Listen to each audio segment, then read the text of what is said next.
Hey guys, this is Josh Haynes coming at you once again with another Saber reveal. I'm going to get right to it, but basically I was familiar with Sinar Sabers from seeing videos on YouTube from Shameem, but I had not actually worked on one, and I did a Sinar Saber recently for a gentleman by the name of Joshua Wang, who I've got 3 more commissions to do for him. And liked it so much I decided to get one for myself, but just do some different color schemes to it and a couple of different sound fonts. So here's mine, and as you can see, we got some powder coating going. The outer sections right here, this color is called Raceway Black, which this powder coating was done by Rick's Powder Coating here in Memphis. The innards I did myself. I basically started with an acid etch primer, then put a white primer, and then coated it with this candy lime spray paint, and then clear coated it. So internally we got Nano Biscotte V4 soundboard, though I'm not doing RGB with this one. This is just Tri-Rebel lime white. 3-part chassis from Darth Rio. We got a battery holder, which is holding an 18500 battery that I've trimmed down for size reasons. Then a chassis part for the soundboard, and then a chassis part for the speaker, which I had to sand down quite a bit to make all this fit, because there's just, when you add the AV switch and the recharge port, it just doesn't give you a lot of room to work with. So probably if I had, probably the one thing I would have done different is I would have probably gone with maybe a chassis part, that has the recharge port on it. Maybe, I don't know, but this is how it is, so this is how I did it. So anyways, my one criticism, and it's not a big, I don't know, but anyways, my one gripe was that the threading, at least for me, I didn't run into this problem with Josh's, but at least on mine, I ran into an issue with the threading getting caught, to the point to where this thin section right here got caught in the threads and got stuck. I couldn't even take this part off with my hand.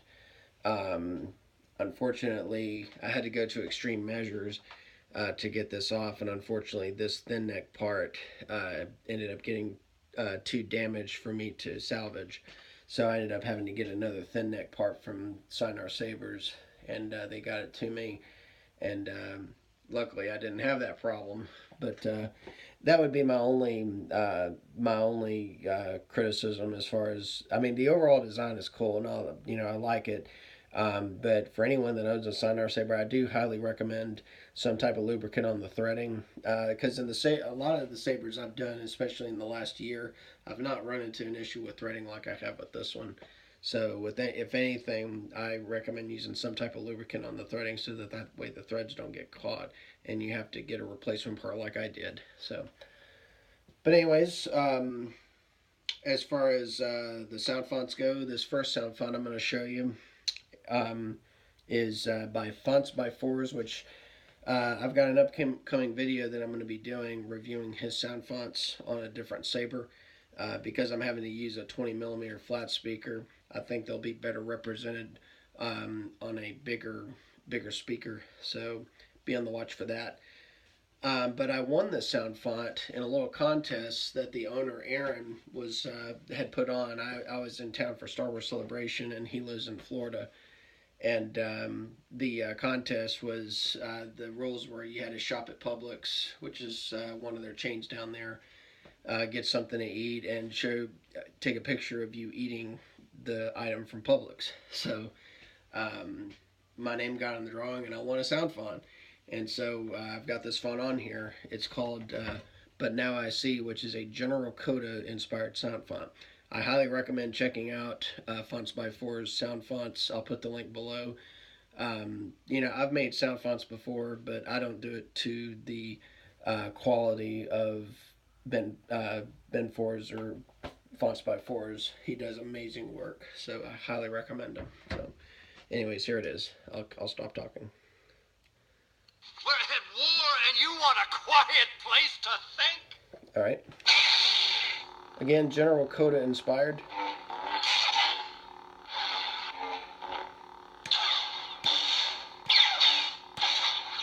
And I will have a cover tech knob on here. I just don't. It's not. It's on the way in the mail. So.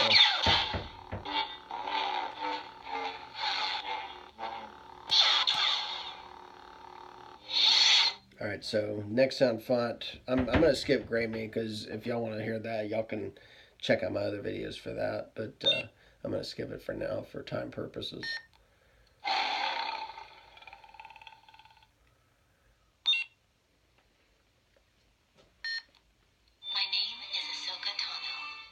Sokotano sound font from Shameem.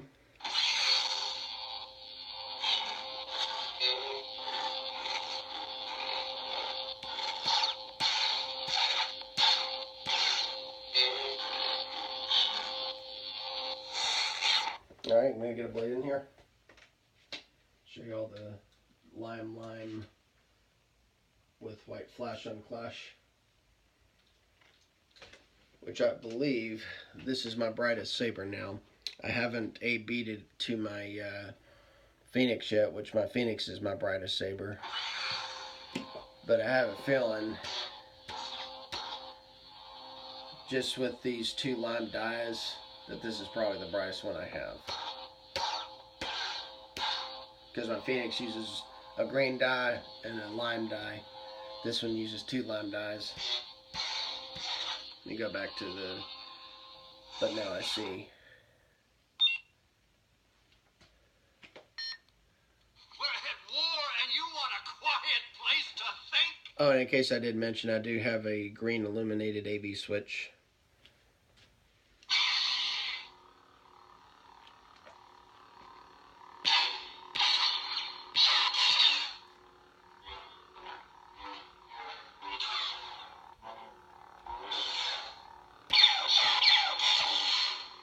I would have liked to have used a 28mm speaker in this hilt, but there was just no way.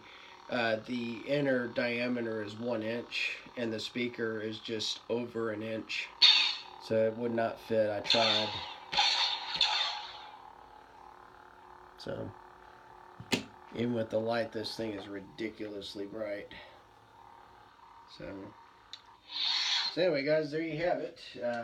Sinar Saber out of Indonesia, and very cool hilt. Like I said, my only gripe is the threading. If you do on one of these, I recommend using lubricant on the threads, so that way your parts don't get stuck like mine did. So, but anyways, I mean, it's not a knock or anything like that. Just, you know, just honest review. So, but anyways, thank you guys for watching, and if you have not subscribed to my channel, there's a guitar pick to your right that you can click on to subscribe to my channel and like the video. Thank you once again. This is Josh Haynes, telling you to keep it sexy. May the force be with you.